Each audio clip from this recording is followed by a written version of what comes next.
Halo, perkenalkan nama saya Purus Utama, absen 29 dari kelas 10 animasi C. Pada video kali ini saya akan membahas mengenai teori masuknya Islam dan saluran-saluran islamisasinya.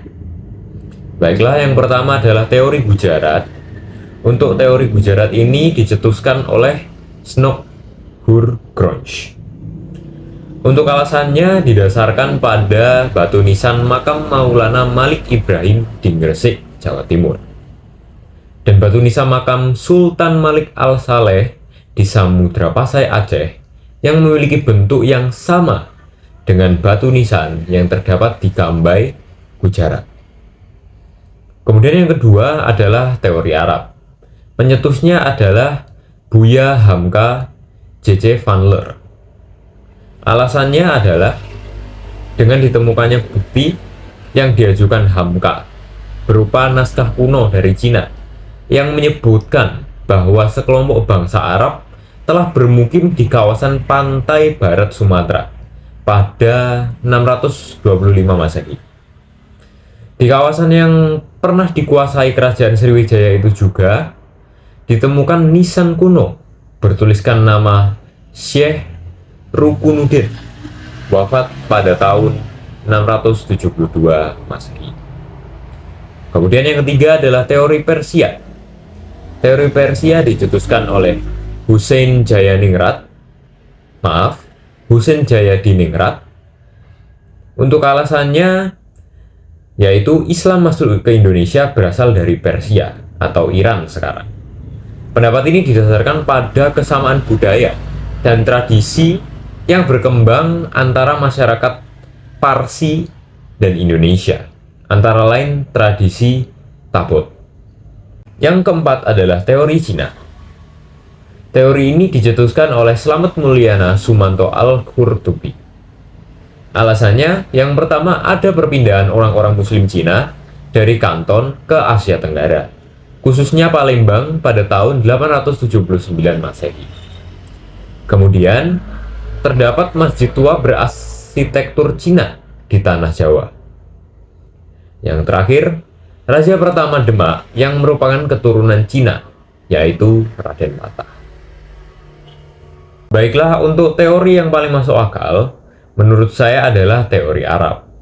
Karena pada teori Arab sendiri, juga terdapat bukti bahwa bangsa Indonesia ini dari dulu penganut mazhab Syafi'i, yang dimana mazhab ini sudah lama dianut oleh masyarakat Mekah pada saat itu, sehingga semakin menguatkan bukti adanya pengaruh dari budaya Arab itu sendiri. Begitu. Baiklah, kita akan membahas jalur atau saluran islamisasi. Yang pertama adalah jalur perdagangan. Buktinya adalah saluran perdagangan didukung oleh kesibukan lalu lintas perdagangan selama abad ke-7 hingga abad ke-16 yang melewati Indonesia. Pada saat itu, pedagang-pedagang Muslim dari Arab, Persia, dan India turut ambil bagian dalam perdagangan dengan pedagang dari Barat dan Asia bagian Timur. Wilayah Indonesia menjadi tujuan sekaligus tempat singgah para pedagang Muslim yang melewati Selat Malaka. Selain berdagang, mereka juga menggunakan kesempatan ini untuk menyebarkan agama Islam. Untuk contohnya sendiri, pedagang-pedagang Muslim dari Arab, Persia, dan juga India yang menetap menyebarkan agama Islam, lama-kelamaan berkembang menjadi perkampungan yang disebut pekojan. Yang kedua adalah jalur pernikahan atau perkawinan. Buktinya adalah dalam babat sering kita dapatkan cerita mengenai perkawinan antara pedagang atau saudagar dengan perempuan pribumi. Saluran islamisasi melalui perkawinan itu lebih menguntungkan lagi, apalagi terjadi antara saudagar, ulama atau golongan lain dengan anak bangsawan atau anak raja dan adipati. Gitu. Untuk contohnya sendiri, perkawinan Raja Brawijaya dengan Putri Campa yang melahirkan Raden Patah, yang merupakan Raden pertama Demak. Yang ketiga adalah jalur tasawuf.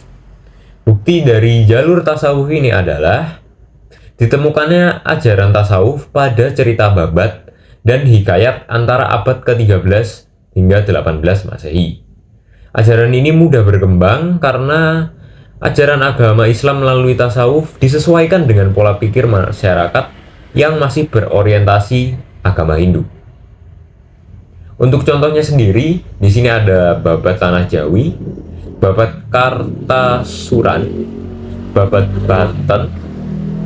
Kemudian adanya tokoh-tokoh tasawuf terkenal seperti Hamzah Fansuri, Sunan Bonang, Syekh Siti Jenar, dan masih banyak lagi. Yang keempat adalah jalur kesenian. Bukti dari jalur kesenian ini adalah terdapat masjid-masjid kuno yang memiliki corak Hindu, seperti bangunan menyerupai Meru, ukir-ukiran seperti mimbar, hiasan lengkung pola kalam makara, mihrab, bentuk beberapa mastaka atau memolo.